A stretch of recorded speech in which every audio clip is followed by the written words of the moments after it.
meeting. I'm Sharon Suzuki, President of Hawaiian Electric's Maui County and Hawaii Island Utilities. I hope that you and your families have been able to stay safe and well during this very challenging pandemic. We, of course, would have loved to have met with you in person, but of course, given the requirements for social distancing and to make sure you're safe, we decided on this format. We're committed to keeping you informed on what's going on. The purpose of tonight's meeting is to provide you updates on Hawaiian Electric's activities on your island, what we're doing to get to 100% for Lanai, and to introduce you to our long-term planning process. As always, we'd love to hear from you, so we've allowed time after the formal presentations for questions and answers. At this time, I'd like to turn the program over to Mahina Martin, Director of Government and Community Affairs, who will serve as our moderator for this evening. Mahina? Aloha and thank you, Sharon, and aloha to Lanai. As President of Hawaiian Electric for Lanai, Maui, Molokai, as well as Hawaii Island, one thing that's important to Sharon, I know, and to all of us with Hawaiian Electric is to connect with our neighbor island communities. But because of pandemic conditions, we're going to make do with a virtual meeting with all of you folks there on Lanai to stay connected. But certainly we look forward to when we can be there in person once again on Lanai. You can see on the screen in front of you our agenda for this evening's virtual meeting. We're pleased to use our virtual means to connect with you and share information and updates. As you can see from the agenda on the screen, we'll be getting an update from Matt McNeff, Hawaiian Electric's Director for Utilities on Maui, Lanai, and Molokai. We'll also be hearing from Rebecca Deha Matsushima, who is Hawaiian Electric's Director of Renewable Acquisition. Rebecca will be giving an update on our progress to bring more renewable energy to Hawaii and Lanai through the Request for Proposals or RFP process, and with community solar through the Community-Based Renewable Energy Program. Also joining us this evening is Colton Ching. Hawaiian Electric has undertaken an intensive planning process known as the Integrated Grid Planning. This multi-year effort includes not just industry experts, but it also brings to the table many stakeholders, including communities on the 5 islands that our company serves. With us tonight, Colton, who is our Senior Vice President of Planning and Technology, will be able to share information on our integrated grid planning efforts and how you, as members of our community and our customers, can provide input. This evening, we have a number of ways that we're connecting with you. And tonight, we're happy to say that we have quite a bit on Facebook. I believe the numbers are about 70 and close to 30 on our WebEx event, and many others are joining us through Akaku. We're very happy to help answer any questions you have this evening. And as always, we're pleased to have Akaku, and mahalo to Akaku, serving as our community television station here for our counties. As you can see on the screen, there are 3 ways to submit a question you may have this evening. If you're joining us on our WebEx event, please use the Q&A box. Click on the options button at the bottom of your screen and use the question and answer box noted there. If you're joining us on Facebook, aloha to Facebook land, please use the comment box, and via email, if you're watching on Akaku or would prefer to use email, you can email us at communityrelations.mauicounty@hawaiianelectric.com. We'll be repeating that as well later on in the evening, and I believe on your TV screen, Akaku will provide the email address. But before turning it over to Matt, I did want to point out that we're very committed to doing our part to help build sustainable and resilient communities in partnership with the communities that we serve, such as all on Lanai, Molokai, and Lanai. Not just keeping the lights on for homes and businesses, but as you'll hear tonight, keeping an eye on creating a green, sustainable future and a resilient, stronger electrical system to meet your needs. At this time, I'm going to turn it over to Matt McNeff. Matt?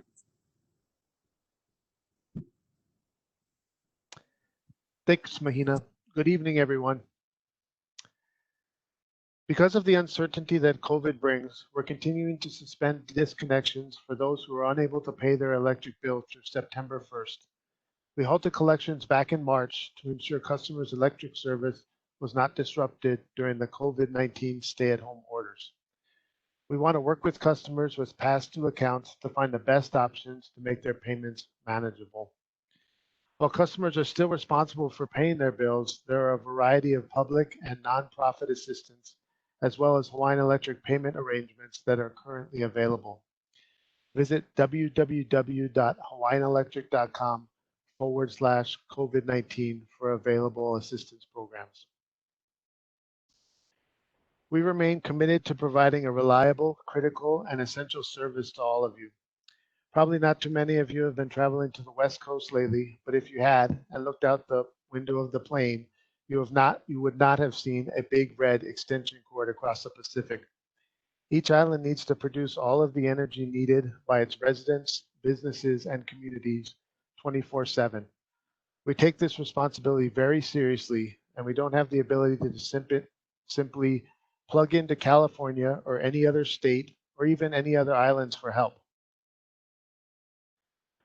To ensure we continue to maintain safe, reliable service, we are working to upgrade how power is distributed in Lanai City. To do this, we're planning on converting the current 4 kV power lines within the area pictured to a higher distribution voltage of 12 kV. This will standardize the voltage across the island for more efficiency, both cost-wise and distribution of energy. As part of this, the aging Lanai City substation will be removed. This work is currently planned to begin in late 2020 or 2021. We'll continue to keep you informed should any of the work call for scheduled power outages.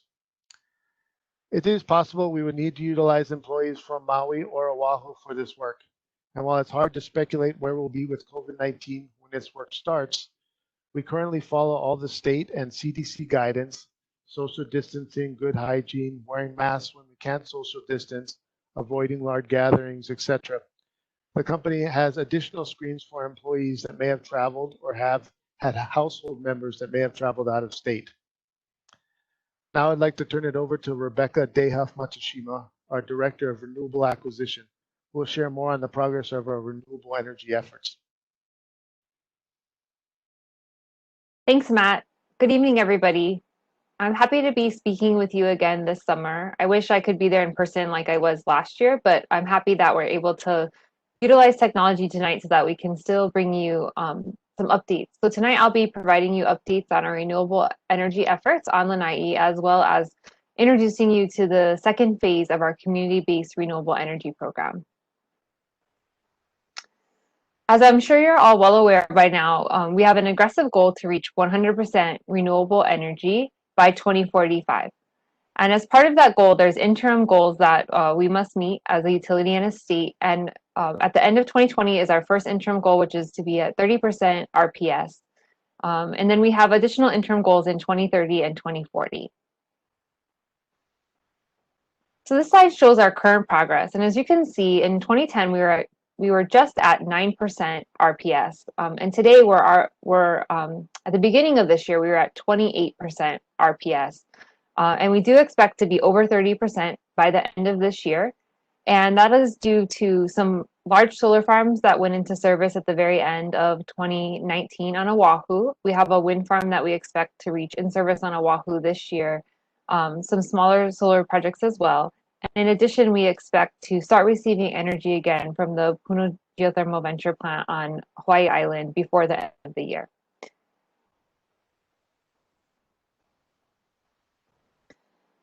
So last year when we met, I spent a lot of time covering our request for proposal process. And that process is used to competitively bid out renewable projects to ensure that not only we were getting the best project that we need to meet the needs of the system, but also to ensure that we're getting a low-cost project for our customers.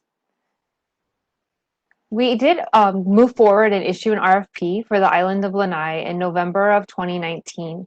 However, we put that RFP on hold as we were, I'm sure many of you heard in the news, in discussions with Palama Lanai about a potential sale of our facilities in Lanai to Palama. Those discussions have ended, and we're going to continue to operate our facilities on the island, and therefore now we're moving forward again with the RFP process. There's been a lot of benefits, though, in delaying the RFP. So the delay will allow us to pair the renewable RFP we were already planning with our community-based renewable energy RFP. And I'll explain a little bit more about what community-based renewable energy is in the following slides.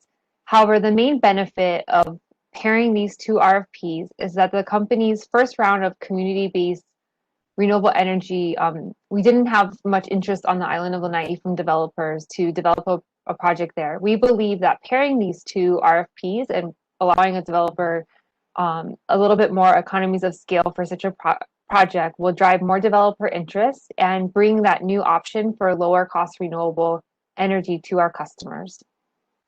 In an effort to ensure that we can get projects on the grid as soon as possible, and given the past feedback that we've received from the Lanai community, we've limited the project technology for this RFP to solar plus storage only. The site will be provided by Palama Lanai for rent to the selected developer, and the site is right next to our existing Mickey Basin power plant. So that's really good because it will allow us to have an easier interconnection for that project onto the company system. The facility will be for 17.5 megawatts, and we're also requesting 4 hours of energy storage, with 3 of those megawatts, which will be reserved for the community-based renewable energy project that I'll talk about in a few minutes.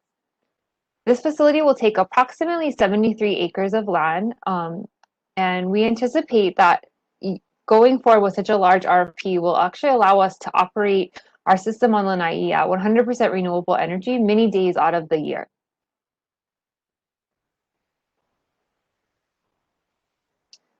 Now a little bit more on the community-based renewable energy program. So this is really exciting.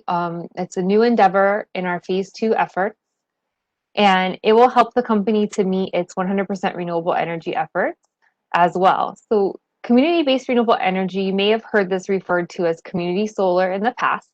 I'll largely shorten that name here today and refer to it as CBRE. It's a little bit of a tongue twister to say the whole thing all night. So you've probably seen solar on people's rooftops, or maybe you even know someone that has solar on their rooftop. But if you're a renter, for example, you may not be able to take advantage of our rooftop solar programs. CBRE is designed to allow more people to be part of that solar revolution and take part in the solar programs and save money over the long term. So this on-screen graphic shows a simple depiction of how it works. In step 1, a subscriber organization, who could be a company, a nonprofit, another entity, usually we would refer to this type of organization as a developer. They'll build a large-scale solar facility on the island. And then in steps 2 and 3, the electricity from that facility will go into the grid like any other renewable generation and will be shared with all of our customers. However, subscribers are customers who can buy a portion of the output or availability of that facility. So even though everybody's getting the benefit of the energy, subscribers can actually buy into the program. And then in step 4, these customers who are subscribers get a credit on their electric bill based on the performance of their portion of the output or availability. So over the years, subscribers will save money on their electric bill just as if they had rooftop solar on their own home.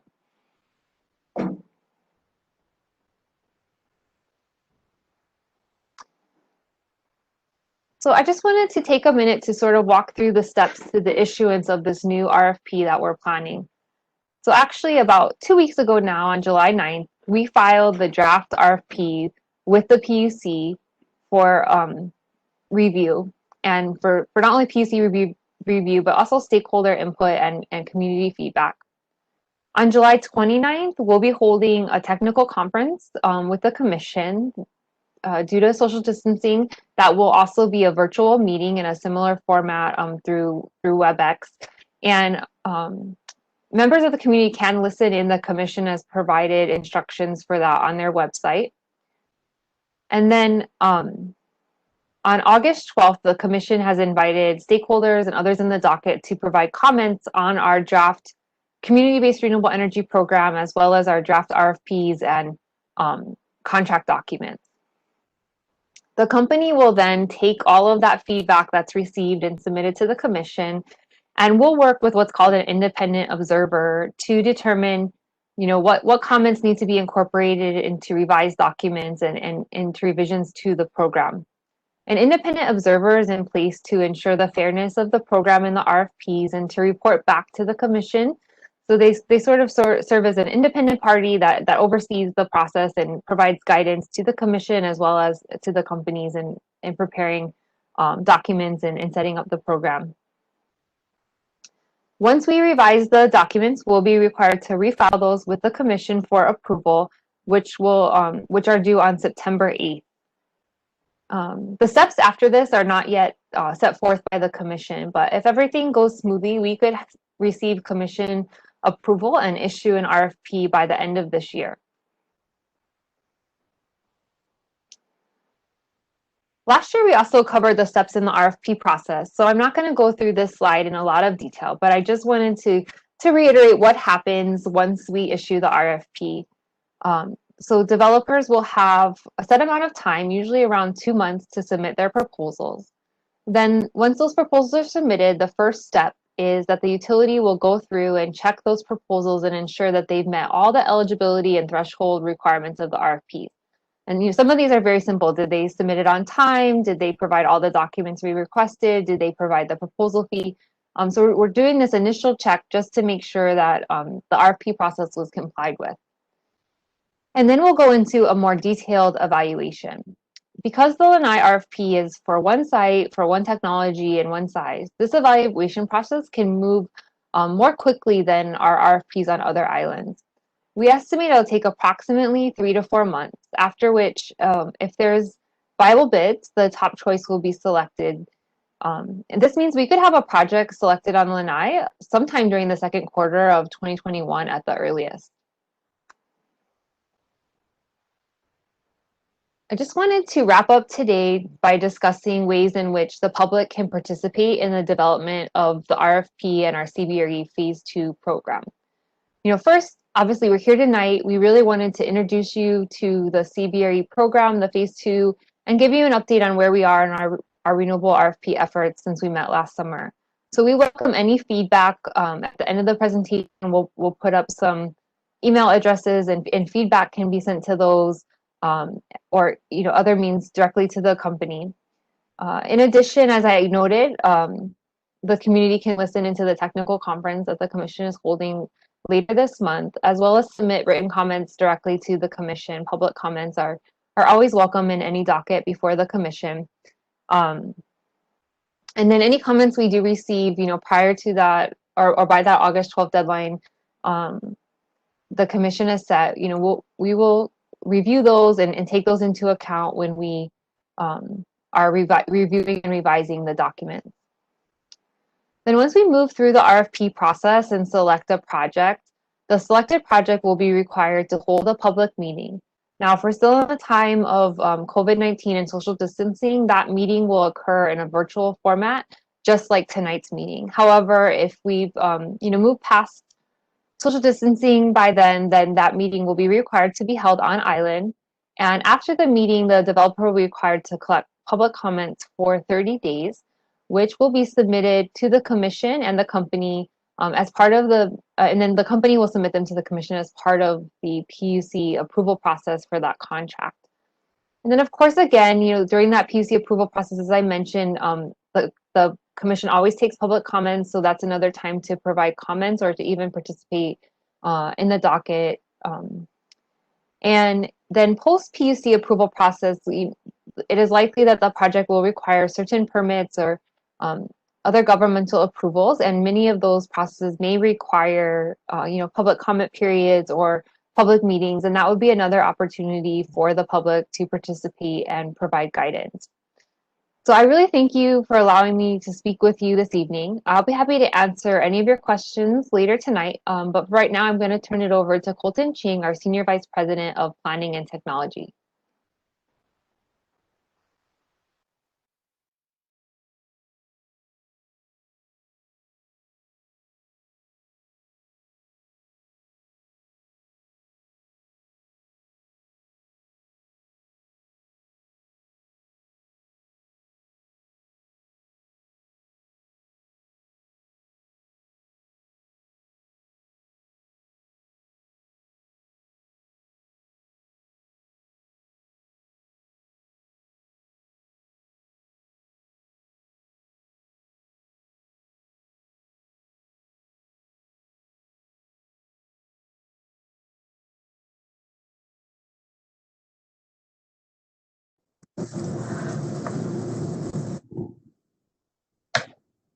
Colton, I'm going to jump in here and just say that your sound isn't coming through, and we're not sure why. Certainly, there's no mute button showing.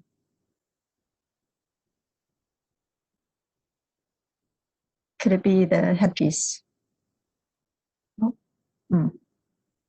Okay. Hold on while I.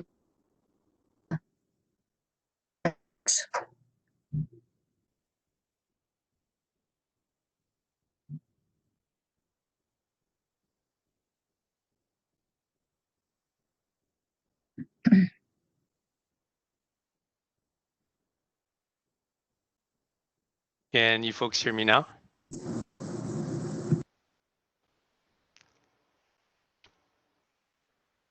You're clear. Yeah, okay. Yes. Okay, I apologize, folks, for that technical glitch. Of course, it happens just as it comes to my speaking role, so I apologize. So as I started to say, I'm not sure where I got lost. I wanted to spend some time talking about our long-range plans. And the first question that we often get asked of why it's important to do long-range planning for utility, and why do we need to start now thinking about the kinds of resources that we need to add after those resources that that Rebecca just spoke to earlier. And it's because we have, in part, because we have some very, very ambitious and very important goals to achieve. And this slide here speaks to some of them. First and foremost, we really need to reduce our dependency on oil. It's a supply risk. It's not good for the environment. And as we all have experienced, oil and other fossil fuels can be very volatile in their pricing. So for those reasons and others, we want to move away from our use of fossil fuels, reduce it, and ultimately eliminate it. What really goes hand in hand with that is our efforts on climate change, right? Number one, our efforts to mitigate the effects of climate change by reducing our use of fossil fuels, reducing our carbon emissions. But it also includes an understanding that we need to adapt to those changes that climate change will bring to all of our islands, including Lanai, over time, and that our electric system needs to remain reliable, needs to remain resilient in the face of those different climate considerations we're going to face. It's sea level rise, it's additional flooding, includes things like more frequent and higher energy wind and rainstorms. And then lastly, the electric grid, right? The system that connects all of us as customers with all of the resources on the grid that generates and delivers electricity to our homes and from our homes needs to be modern. It needs to take advantage of new technologies in order to support very well the objectives of renewable energy, to make our grid more resilient with climate change and reduce our dependence on fossil fuels. And those long-range goals are some of the key examples of why we need to start now to plan for the long-term achievement of these goals. Now, planning for the system is not enough. Ultimately, we want to achieve those long-term objectives. And I just want to take a moment to talk about the fact that as your electric utility, we can't get to those objectives by ourselves. We need everyone in the community working together, all facing the same direction, paddling the canoe in the same direction to get to these goals. And there are very, very important things that all of you as customers of Hawaiian Electric can do to help us get to our state's goal. And this slide here has 5 of probably the most important ones. Number one is to reduce our use of energy as much as possible, be as efficient in our energy use. Number 2, use smart appliances that aren't just efficient, but have the capabilities to change how they use energy based upon how we as users of those appliances program to do it, or in the future, allowing those resources to actually be controlled and operate in a way that actually supports the operation of the grid. Number 3 advanced meters and the ability to know how much your electricity using in far more granular detail can help inform all of us on how we can change and adapt our uses of electricity to be, number one, more efficient, but also to use that energy at times that are most advantageous towards us achieving our goals. Number four, for those of you who have or have been thinking of or have even heard of the move towards electric vehicles, electrifying the transportation sector and leveraging the renewables that are used for electricity consumption and leveraging that renewable resource for the transportation sector can really help the state achieve its total state goal of getting off of fossil fuel use. Because as it stands today, the biggest consumer of fossil fuels in the state of Hawaii is the transportation sector.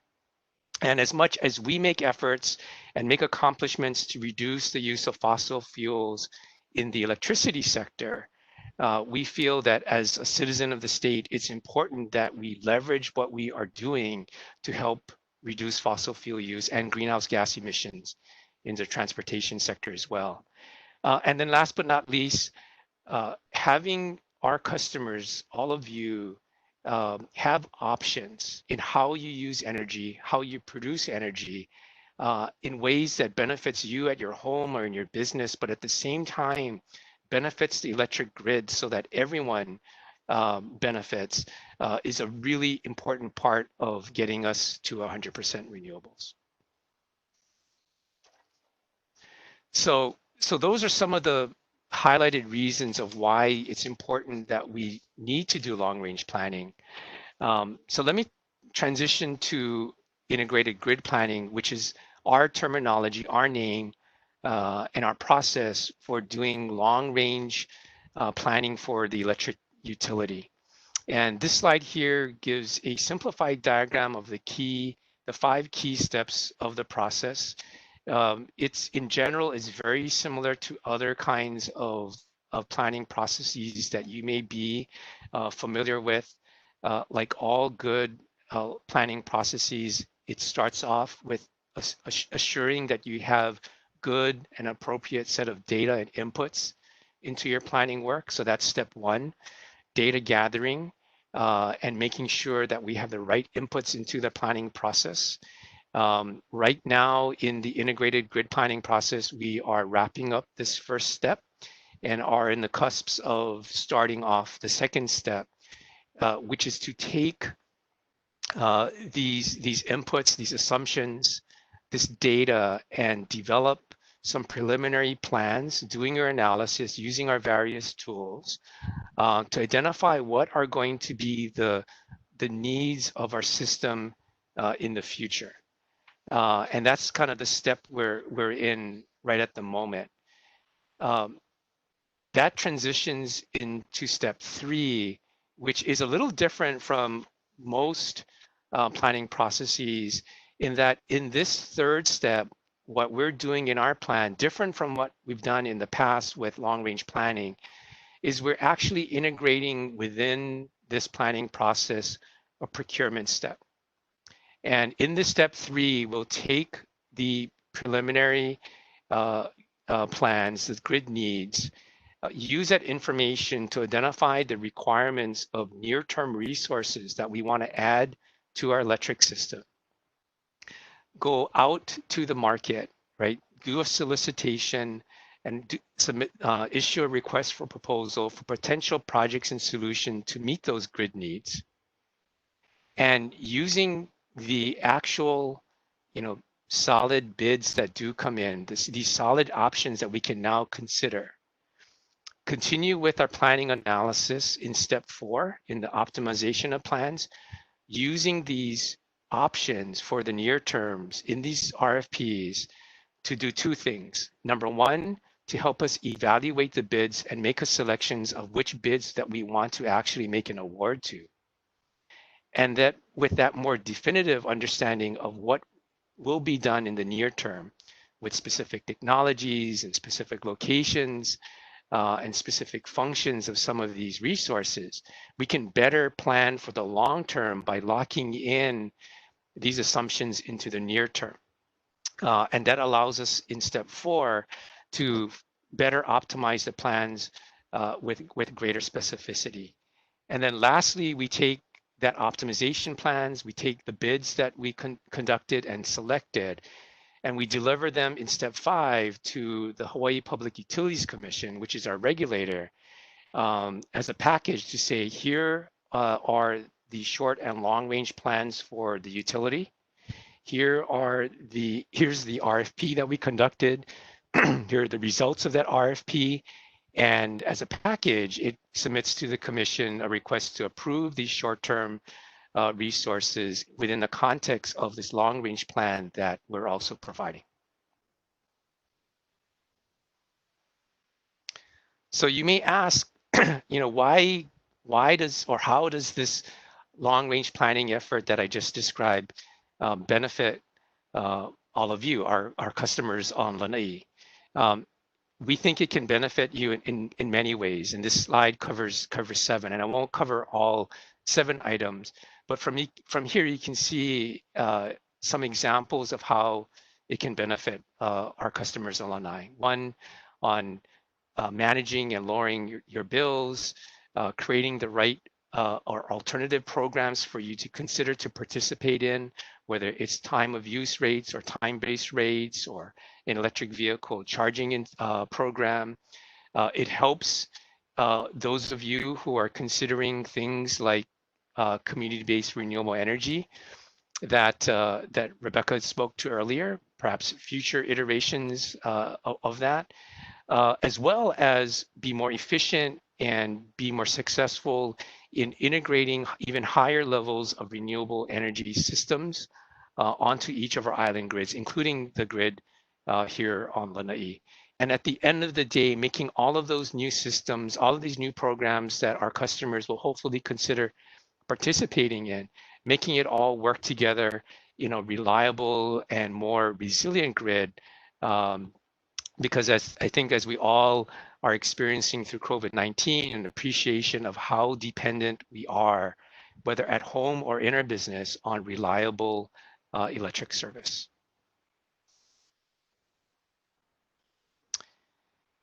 When we're planning for the future, one of the things that makes that long-range planning both challenging and fun is that things are changing around us, and they're changing around us even faster today than they were before, and probably even faster in the future than they are today. And it's not good enough for us to plan for the long term with the assumption that everything we know today will remain constant. And in fact, that's probably the one wrong assumption to make, right? We know that a lot of things are going to be changing into the future. And this slide here gives some examples, whether it's what our customers choose to do, whether it's new technologies, resource options, pricing, as well as the environment itself, right? It's changing around us, and we can't assume those things remain the same. We need the most informed projections and estimates of how these things can change in the future so we can properly plan for the long term. And these are just some of the things that we consider and spend quite a bit of time working on to ensure that as we develop our plans, they're appropriate, not just for today, but for our future in 5 years, 10 years, 15 years, and beyond.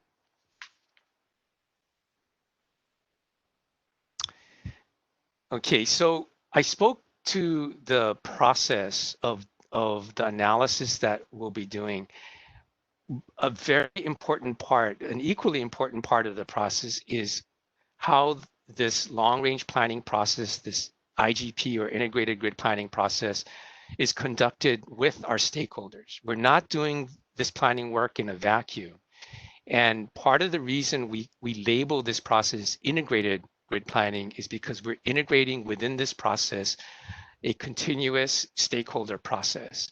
And we understand and recognize that best practices around stakeholder participation isn't just one single solution or one single way to do it. So we've actually created 4 different stakeholder processes or avenues in which stakeholders can participate. Working groups on the left are stakeholders that participate and work with our utility employees on a very defined set of work to develop some work products, whether it's inputs or forecasts. Think of it as a very deep dive into a very known and defined set of work activities, more tactical and specific in nature. In contrast, another stakeholder group is the stakeholder council. And the stakeholder council's work and their role is very different from a working group, whereas the stakeholder council is asked to provide more strategic perspectives on what the utility is doing in the IGP process, provides more strategic questions and comments throughout the entire process, and they're involved from beginning to end. And I checked earlier, and I believe they're still on. We have Alex DeRude, who's been a stakeholder council member from the very beginning. And I believe Robin Kay is also on, and he's a new stakeholder council member to represent the Lanai community. And hi to Alex and Robin, and thank you for participating in this process, because I know it does involve you giving us a considerable amount of your time to participate in this process. We also have a broad public stakeholder communication and interaction process. Tonight's event is an example of that. Like Rebecca said, we would have loved to have held this event in person in Lanai with all of you in a room. But in the next slide, I'll talk a little bit about some virtual option we're creating to ensure that any questions you may have beyond this call tonight can be asked and answered, and that we give you many opportunities and paths to give us any suggestions and inputs as we go along in the planning process. And then the last stakeholder group, last but not least, is a group called the Technical Advisory Panel. And this Technical Advisory Panel is made up of literally worldwide experts in the field of utility planning. They come from academia, they come from other utilities. We have folks that are grid operators in different parts of the country and the world, and they bring expertise in the very specific technical work that our utility engineers do, and provides that independent evaluation of our work. On one hand, they can be a useful sounding board to us to give us guidance, but their other useful, very important useful role is to be a separate voice from our engineers and our planners to all of you and other members of the working groups and stakeholder council in the very kind of technical work that we do to make sure that your questions are answered, those technical questions are answered, and that someone else other than the electric utility engineers have an understanding and insight on the work that's being done. So as I mentioned in the previous slide, our hope and our original plan was to conduct this event in person on Lanai. Our plan B, our adjustment to this, is to hold this virtual WebEx, but we understand that for many of you, that tonight's presentation may not be long enough or give you enough opportunity to understand what's going on. So we created this webpage. You can find it at communitymeetingshawaii.com. That's one word, communitymeetingshawaii.com. And Shana has brought up the actual webpage. And in here, you can see on this live page a lot more detailed information of what we're doing in the integrated grid planning process. You can find more information. Yeah, Shana's on the left. You can see information about IGP in general, grid scale renewables, rooftop resources, CBRE, electrification of transportation, resilience, and some of the engagement work that we're doing. And then, for those of you who may be looking for a job, where we do have careers and positions. We have a link there as well. But Sheena, if you can go back, yeah, thank you to the first slide. In here, in addition to reaching out to us with questions or comments via the methods that Mahina covered at the very beginning, in here you can see on the right-hand side a survey. We would love to have you spend some time to fill out this survey. It will really help us understand your perspectives, hear your voice on what kind of questions you may have and what kind of things you think are important and valuable for your island. And then you also have some links at the end where you can send us an email to us on specific questions that you may have, or to send us a specific comment as well. And a bunch of us at Hawaiian Electric on the planning team will be looking at that, and we'll be sure to get you a timely response to that. So this gives you a way to learn a little bit more beyond this evening of what we're doing with IGP.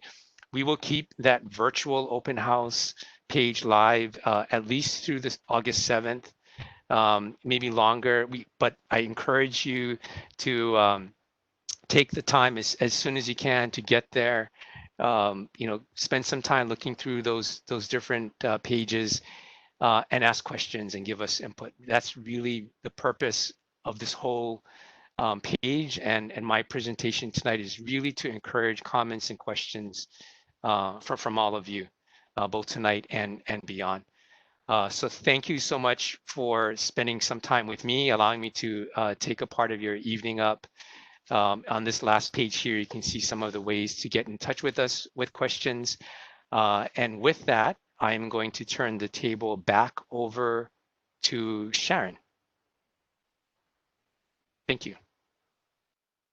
Thank you, Colton. As Colton mentioned, thank you again for joining us tonight. This concludes the formal presentations of tonight's meeting.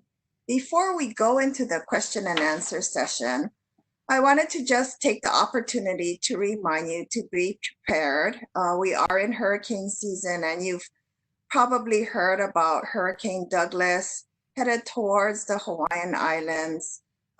It right now is forecast to have impacts heavily on Hawaii Island and maybe Maui, but I think the best thing is to be prepared. So we have this handbook for emergency preparedness that's available online.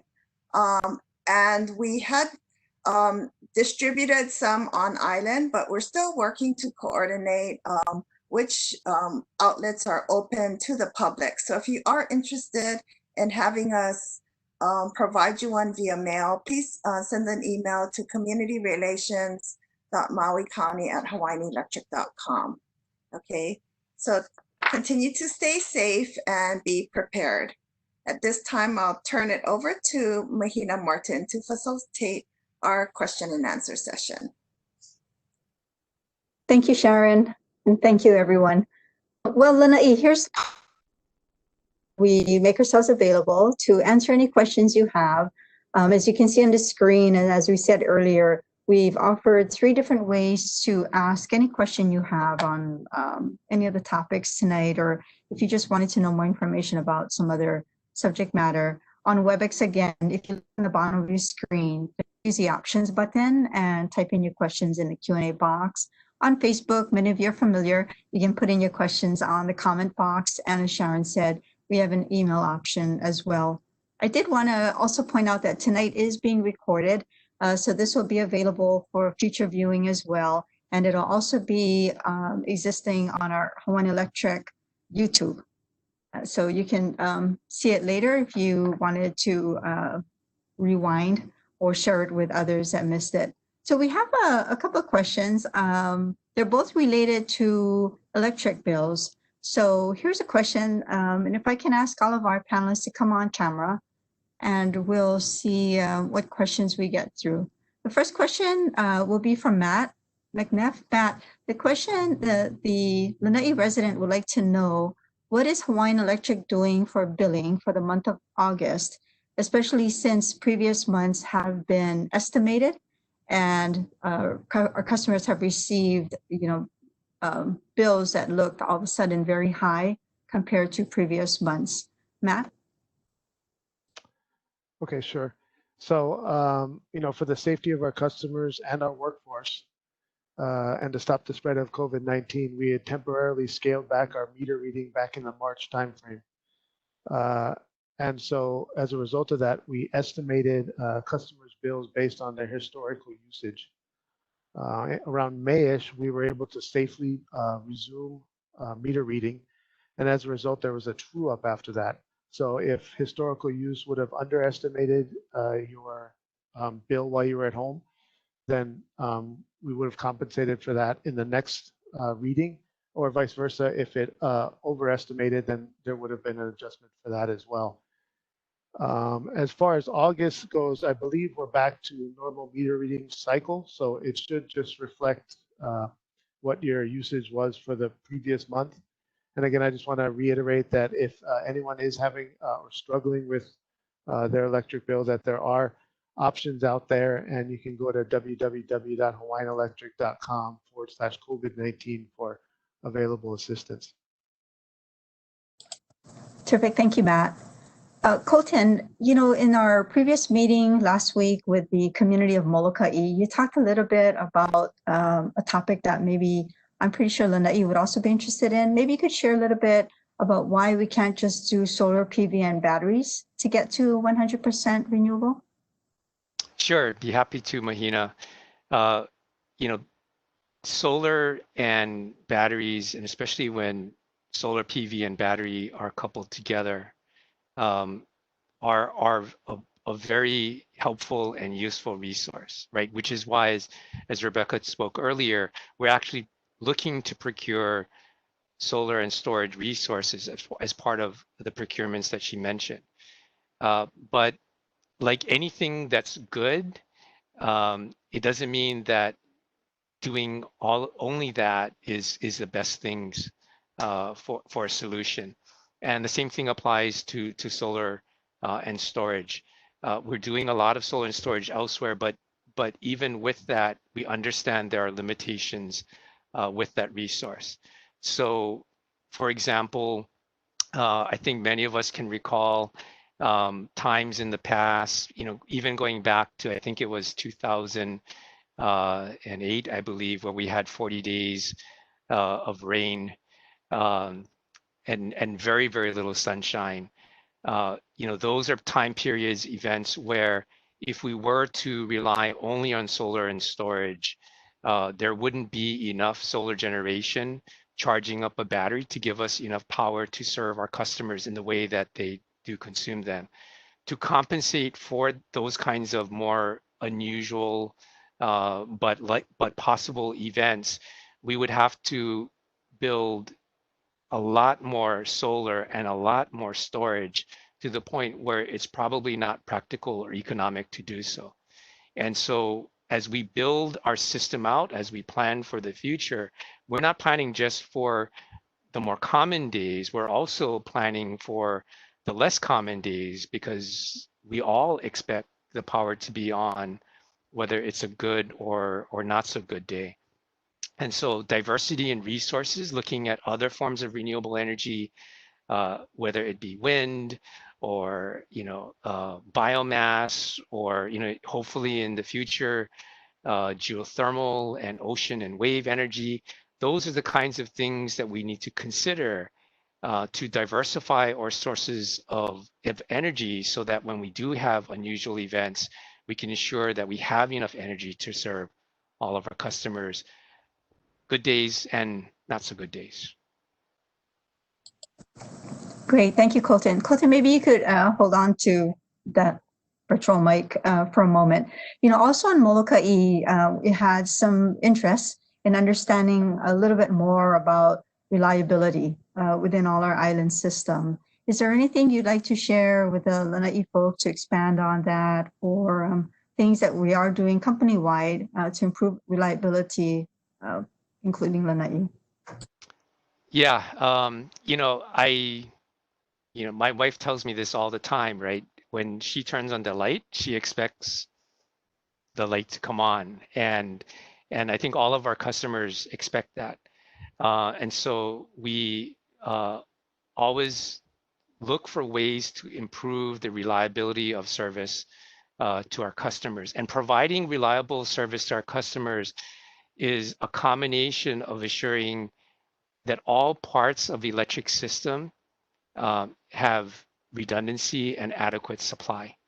So we were just talking about solar and storage, right? So we need to make sure we actually have enough electricity generated to meet the demands of our customers. And as we add more storage, that can help because it allows us to store energy, whereas in the past, we always had to generate it in the precise equal amount to the amount that was being consumed. But still, we need to ensure that over the course of a day or so, or longer, that we have enough energy generated to be equal or more than the amount of energy that's being consumed.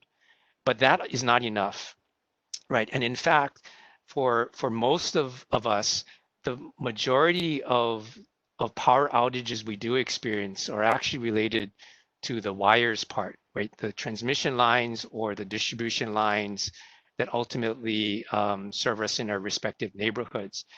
And we're taking a lot of measures to improve the reliability of the transmission and distribution system as well.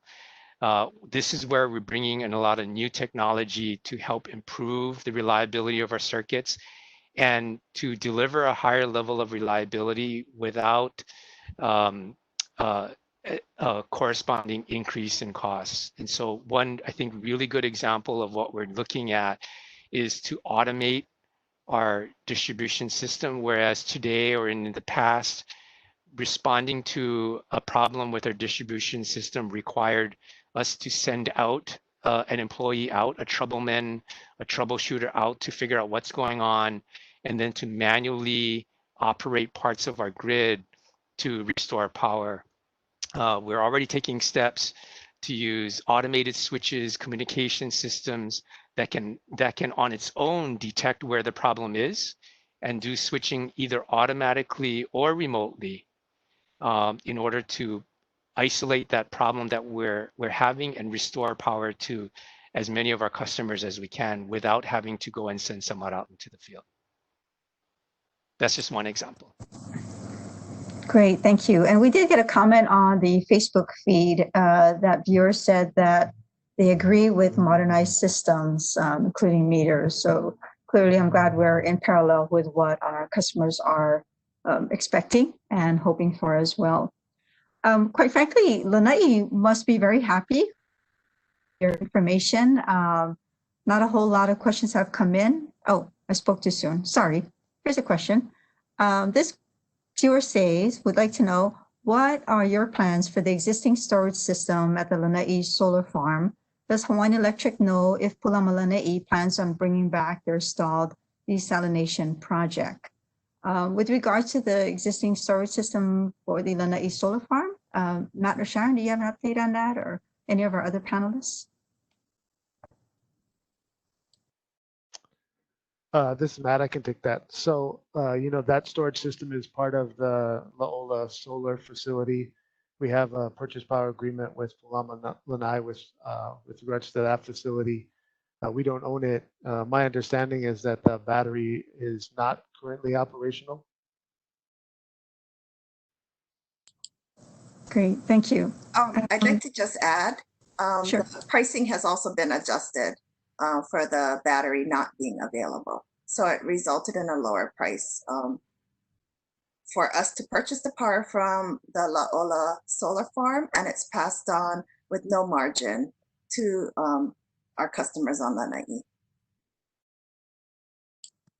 With regards to the question, if we have any knowledge if Pulama Lanai plans on bringing back their stalled desalination project, I'm unsure that we would have that knowledge, but I will see if the panelists have an update.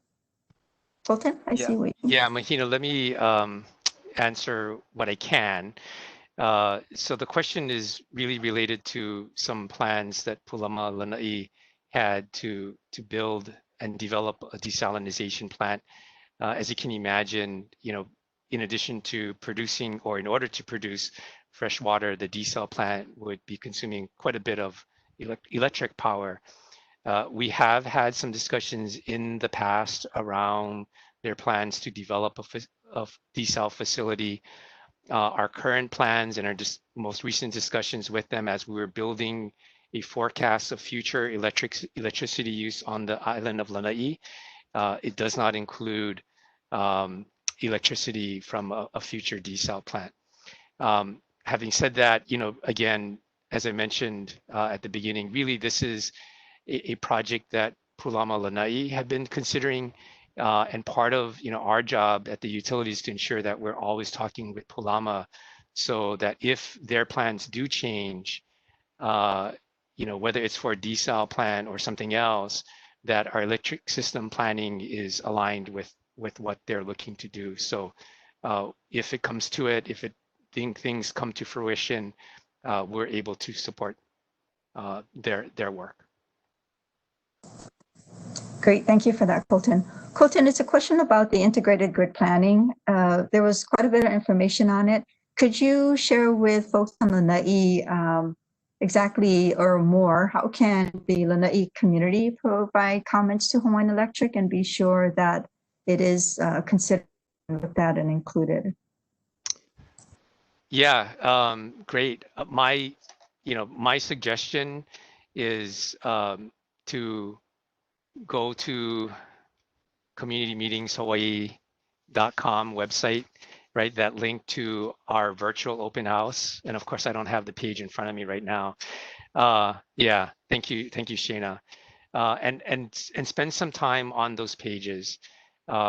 We've tried to really learn from our past public meetings that we've held on all of the islands now, and put information on this virtual open house page that we believe is relevant to what folks have been interested in, or what we've heard they've been interested in. So please, I encourage you to go there, and then once you're there, you have many ways to give us input, and any way will work. We're ready and are poised to monitor all of those paths, whether it's through filling out the form, the survey form, or sending us an email, or filling in that question box on the bottom right of the welcome page. All of that works. If you need something simple, igp@hawaiianelectric.com is an email address that we've set up specifically for integrated grid planning. Use that email address to ask us a question. We'll respond to you. Use it to give us a comment to say, hey, my perspective is that you should be favoring this one technology, or you should make sure that your plans address this, whatever it may be. Don't hesitate. My teachers used to always tell me, right, there's no stupid question, and my extension of that is that there's no stupid comment.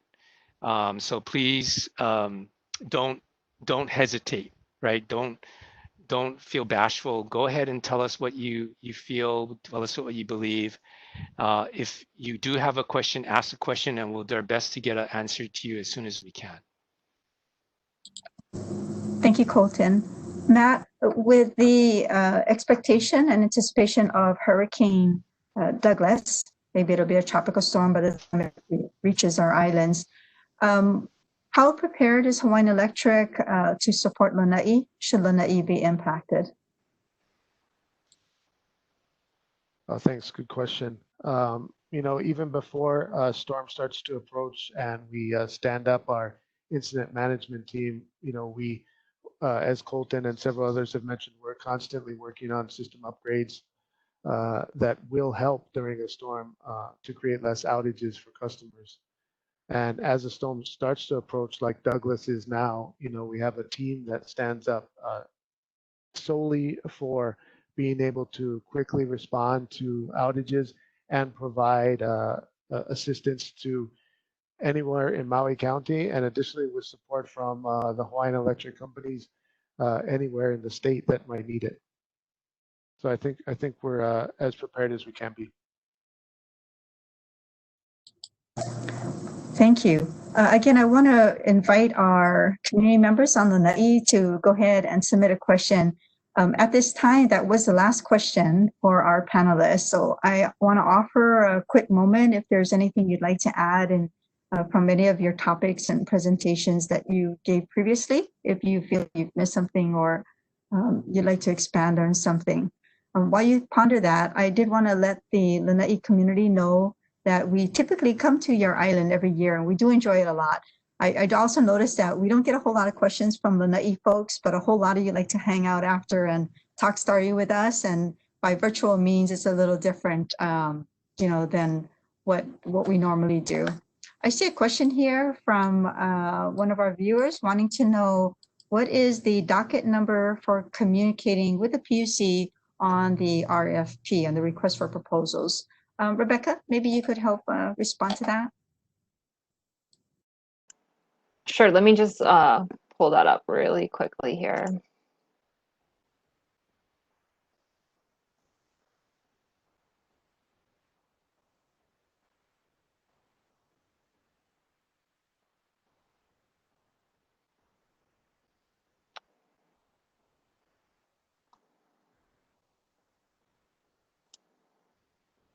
Becca, I have the CBRE docket number. Thanks, Colton. I didn't have it right at my fingertips. Yeah, and just to preface it, I don't have this memorized. I actually had to look it up as well. So the Hawaii Public Utilities Commission has a number associated with every docket. So it's an easy way to look for information online on their system if you want to learn about a docket. So the docket for the community-based renewable energy docket is 2015-2015-0389. 2015-0389. And it's an old docket because what Rebecca spoke about earlier is actually the second phase or stage of the CBRE program.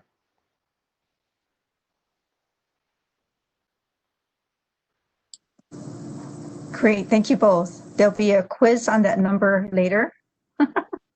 See if anyone else remembers that later. For those of you unfamiliar with our utility, we are regulated by the Public Utilities Commission. There are a 3-member governor-appointed commission, and they and their staff are the regulatory body for Hawaiian Electric. So you'll hear a lot of our discussions talking about the commission or working with the Public Utilities Commission. That looks like the final question we've received, unless someone's furiously typing something on Facebook, email, or in the Q&A box on WebEx. In the meantime, I'd like to offer a moment to any of our panelists. If there's something you'd like to expand on, just wave and we'll call on you to come up. Oh, Rebecca? I just wanted to also note, in addition to the PUC docket, that on our competitive bidding webpage as well as our CBRE webpage, you can find all of the docketed filings with the revised RFP on our own web pages as well.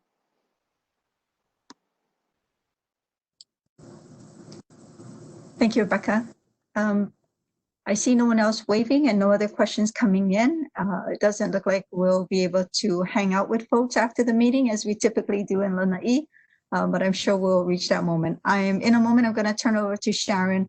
I again want to advise everyone that tonight has been recorded or is currently being recorded, and our video will be available on Hawaiian Electric's YouTube channel. But tonight you've had a chance to hear from Sharon Suzuki, our president of our utilities for the neighbor islands on Maui, Lanai, Molokai, and Hawaii Island.